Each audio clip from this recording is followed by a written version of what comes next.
1. Which of the following best describes new public management? A. A focus on bureaucratic hierarchy and strict rule following. B. Emphasizing citizen participation over efficiency. C. Incorporating private sector practices into the public sector. D. Reducing transparency in public administration. 2. What is the primary purpose of a performance budget? A. To reduce the total spending of an agency. B. To allocate funds based on outcomes and outputs. C. To maintain uniformity across all agencies. D. To focus solely on line-item expenditures. 3. The concept of street-level bureaucracy refers to A. Upper-level managers in federal government. B. Legislators who write public policy. C. Frontline public servants implementing policies. D. Political consultants influencing government decisions.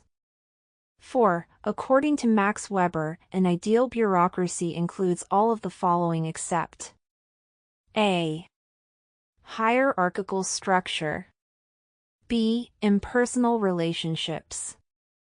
C. Arbitrary decision-making. D. Rule-based procedures. 5. Which financial tool is most useful for comparing costs and benefits of a public project? A. Zero-based budgeting. B. Cost-benefit analysis. C. Balanced scorecard. D. Cash flow forecasting. 6. What is the role of administrative law in public administration? A. To promote private sector investment. B. To regulate the judiciary. C. To govern actions and decisions of public agencies. D. To elect public officials. 7. The Hatch Act primarily restricts A. Government spending during election cycles. B. Civil servants from engaging in political activities. C. Lobbyists from influencing policy. D. Military officers from holding public office. 8. The concept of equity in public administration refers to A. Equal spending across all government programs. B. Fair and just access to public services. C. Maximizing revenues for government. D. Equal job salaries for all public employees. 9. A SWOT analysis evaluates A. Government transparency. B. Budget compliance. C. Strengths, weaknesses, opportunities, and threats. D. Staffing ratios. 10. Line-item budgeting is characterized by A. Outcome-based allocations. B. Specific categories for expenditures.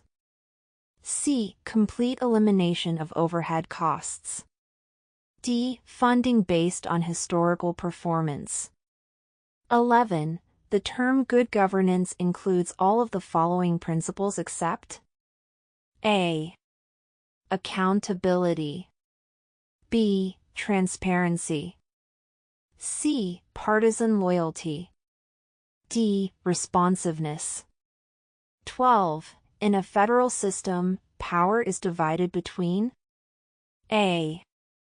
The judiciary and legislature. B. Public and private sectors.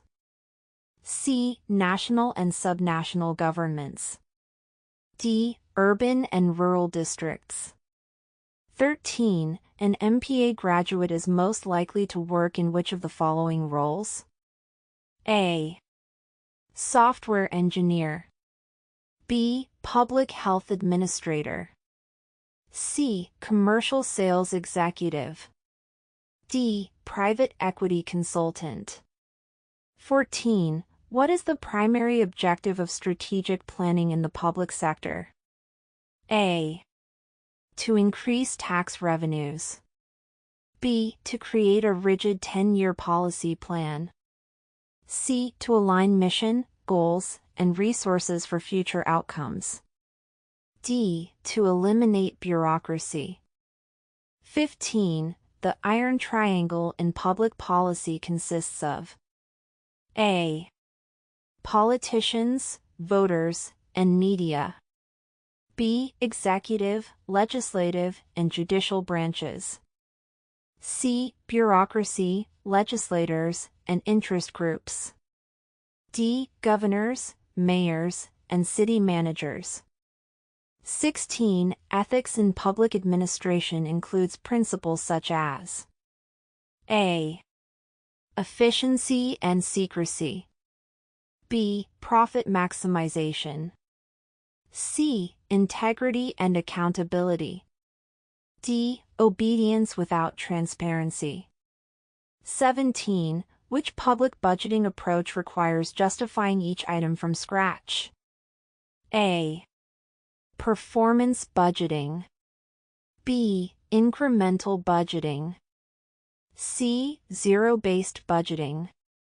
D. Top-down budgeting. 18. The term policy window in Kingdon's model refers to A. A fixed policy deadline. B. A time frame when change is possible. C. A shortfall in policy funding. D. A court order mandating policy adoption. 19. Which organizational theory views organizations as systems interacting with their environments? A. Scientific management. B. Open systems theory. C. Classical theory. D. Bureaucratic theory. 20. Which of the following is a primary source of revenue for local governments? A. Income tax. B. Sales tax. C. Property tax. D. Corporate tax. 21. What does the term public value imply in public administration? A. Reducing taxes for citizens. B. Enhancing service delivery and trust. C. Maximizing shareholder profits. D. Deregulating government agencies.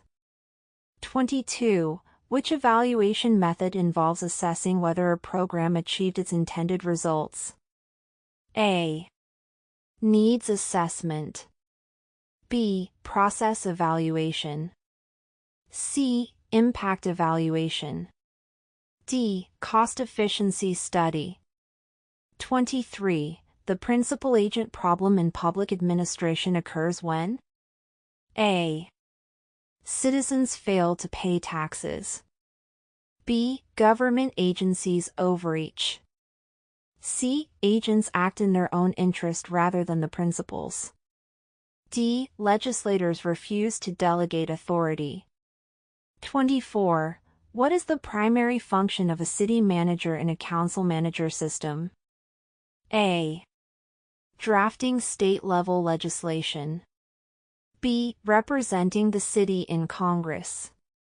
C. Implementing policies and overseeing administration. D. Conducting judicial reviews.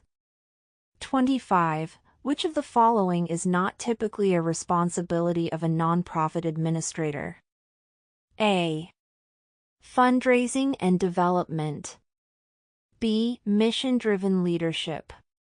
C. Maximizing shareholder profits. D. Compliance with regulatory policies. Master of Public Administration. The Master of Public Administration or MPA exam is designed to assess the knowledge, analytical skills, and leadership competencies essential for public sector management. It evaluates candidates' understanding of public policy, organizational theory, budgeting, ethics, and administrative law.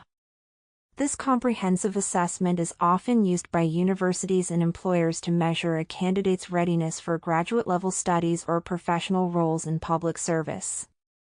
The test supports career advancement in government, nonprofits, and international organizations by validating the candidate's ability to solve complex public problems through data-driven decision-making and policy implementation. Here are the top 5 beneficial uses of MPA exam. 1. Graduate school admission. The MPA exam helps academic institutions assess whether applicants are prepared for the rigors of a public administration program. It evaluates core competencies in governance, ethics, and management, ensuring that incoming students are equipped with the foundational knowledge to succeed. 2. Professional certification. Government and nonprofit agencies may use MPA exam scores as a standard for certifying or promoting candidates in public service roles. It provides an objective measure of a professional's capabilities in policy analysis and administrative leadership. 3. Career development. For individuals already in the field, the exam supports career growth by showcasing mastery of essential public administration principles. High scores can enhance resumes and open doors to higher-level positions within public organizations. 4. Employment screening. Some employers use MPA test results as part of the hiring process to identify candidates with the analytical and leadership skills necessary for complex administrative tasks. It helps streamline candidate selection and ensures a good organizational fit. 5. Policy evaluation training. The exam fosters a deeper understanding of policy evaluation methods, equipping professionals to better assess program outcomes and recommend improvements. This ensures more effective and accountable public service delivery.